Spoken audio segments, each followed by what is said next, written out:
Те така правеха тогава. То към кошарите имаше, казваха го, германски, немски бунар такъв. За какво е бил, не знам, много дълбоко, голема яма и на средата имаше едно железо високо, такова сложено. За какво е било? Пълен са го напълнили. Пълен са го напълнили. Вечерно време минаваше 11 часа и слушаш. С картеченици. Пълен беше бунаро. До такава степен са го напълнили и са го заровили, че кучетата от кошарите са носили крака, ръце. Разбираш ли? До такава степен е бил пълен. От София докарваха там с камионите. Пълнеха бунаро. Па сега не съм ходила на там толкова време. Не знам какво и буде го стои или нещо, какво е. Колко човека са били в този бунар? Па там от София докарваха с камиони там и вечерно време, след 11 часа. Всичко се чува, понеже е близо там. Бунаро е по-близо до кошарите, по-далече от върба, ама е близо. И се чува гърмежите. Там има, може би, 1000 хора. Той беше голем. Нещо такова, не направо, а като цилиндър, разбираш ли? Отдолу е по-тесно, а нагоре все по-широко. И беше много големо. За какво са го правили? Казваха, че това е от американците, от германците. Ама какво е? За какво е било? Не мога да ти кажа.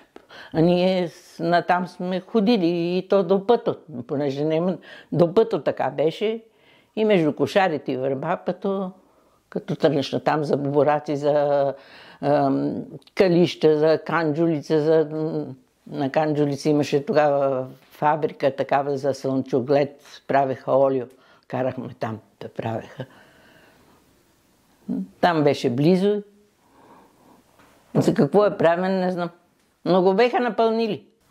В годините какво се случи с кладенеца? Затрупали са, някои затрупали го, прикриха ли следите? Абе, те го затрупаха. Защото си имаше като нашето село, Петрелово, ще идеше да ги зариваш. И там и мало зарили са ти, нали знаеш, що човешко мирише. Кучетата са ходили и са копали, са ги вадили и са ги разносили. Викаха, намерили крак, некъде отнесен, хората се бояли, отнели, фърлили го, закопали го некъде, намерили ръка, намерили. Такива неща.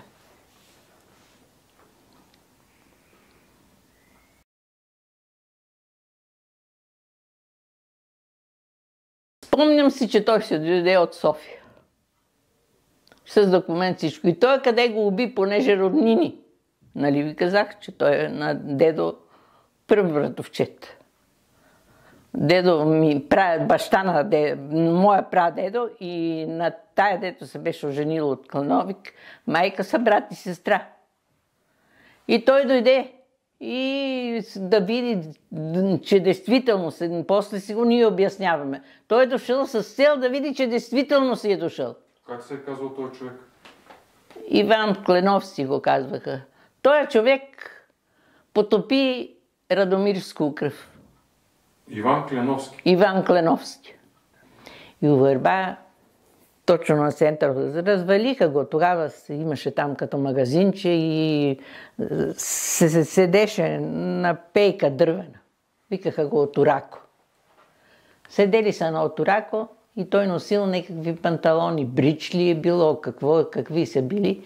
И жената минава и се огледа и познае панталоните на сина си. И като писне, защо са панталоните от тебе? Едвам са качили от ваколката и казаха, после умрела. Те той ги е носил. Они на хората ги... Кленовски. Иван Кленовски? Да. Они се облекла, а хората ще изтепат да се облечат. Как ти мина живота и детството след това? Детството, аз не съм имала детство. Крава да пасем, дидем да женем, дидем да копам с жените, дидем. Детство не съм имала.